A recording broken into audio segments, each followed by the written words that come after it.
इन 11 airbase में सबसे अहम था नूर एयरबेस। नूर एयरबेस रावलपिंडी में है, जहां पाकिस्तान सेना का मुख्यालय है। रावलपिंडी के चकलाल में स्थित इसी एयरबेस से पाकिस्तान एयरफोर्स अपने ऑपरेशन को अंजाम देती है। इसी एयरबेस पर अमेरिका से मिले F-16 और चीनी विमान JF-17 तैनात हैं। साथ ही यहां से C-130 हरकुलर और इलिशन 278 रिफ्यूलर्स ऑपरेट होते हैं। नूर एयरबेस पर हमले का मतलब था पाकिस्तान के नर्व सेंटर पर अटैक। भारत के हमले से नूर एयरबेस पर कितनी तबाही मची थी, इसकी सैटेलाइट तस्वीरें सामने आ चुकी हैं। सैटेलाइट हमले से ली गई इमेज में पहली तस्वीर 10 मई को हमले से पहले की है, जब नूर एयरबेस सामान्य नजर आ रहा है। दूसरी तस्वीर 10 मई के बाद की है, जब नूर एयरबेस का पूरा कॉम्प्लेक्स तबाह नजर आ रहा है। यहाँ 2 जगह मिसाइल हमले से तबाही साफ साफ नजर आ रही है। इस हमले में नूर एयरबेस को इतनी तबाही पहुंची थी कि वो अभी तक ICU में पड़ा हुआ है।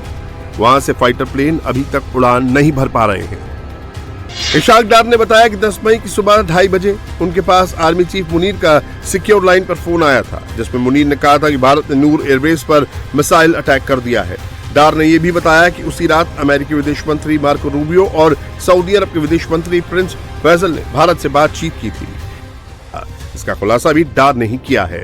डार के मुताबिक 7 से 10 मई के बीच भारत ने 36 घंटे के अंदर 80 ड्रोन अटैक किए। इनमें एक ड्रोन पाकिस्तान के सेना मुख्यालय पर भी गिरा था, जिसमें कई सैनिक घायल हुए थे। आपको याद होगा कि अपना ड्रोन्स पाकिस्तान की तरफ भेजे, जो कि करीबन 36 घंटे में 80 की तादाद में पहुंच गए थे। तो अल्लाह ताला का शुक्र है कि पाकिस्तान की कामयाब टेक्नोलॉजी और पाकिस्तान की आर्म फोर्सेस और पाकिस्तान के इदारों ने उसको भी नाकाम बनाया।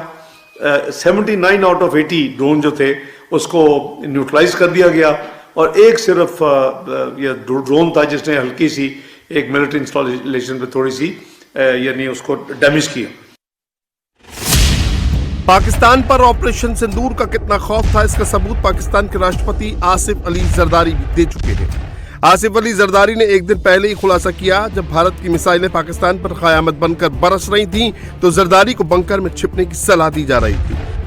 इसने आके मुझे कहा कि सर वो जंग शुरू हो गई है।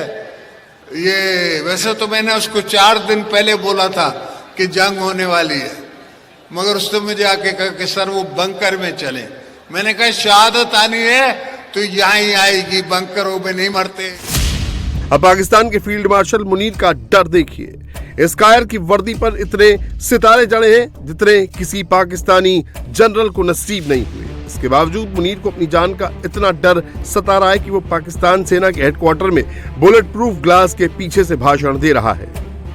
मेरे लिए भी एक बड़ी हैरत अंगेज बात थी कि कैसे पहली मर्तबा पाकिस्तान की तारीख में आर्मी चीफ अपने ही हेडक्वार्टर में खड़े होकर शीशे के पीछे, या बुलेट प्रूफ शीशा या आम शीशा है, इसके पीछे क्या वजह हो सकती है? जो शख्स इस वक्त पाकिस्तान का सबसे पावरफुल शख्स है, जिसके इशारे पर शहबाज शरीफ और उसकी पूरी सरकार घुटने के बल रेंगने के लिए तैयार है, उसे आखिर किससे डर लग रहा है?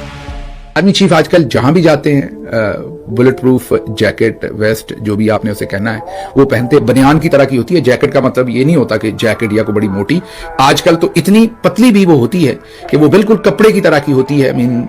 आप ये स्वेटर जितनी मोटी या उससे भी कम मोटी बुलेट प्रूफ जो जैकेट्स है अच्छी बनी हुई वो होती हैं। इंग्लैंड में प्रदर्शन के दौरान एक महिला ने बस इतना कह दिया कि मुनीर का वही अंजाम होगा जो उसके पहले एक आर्मी चीफ का हो चुका था। फिर क्या था? डर के मारे मुनीर के पसीने छूट रहे हैं।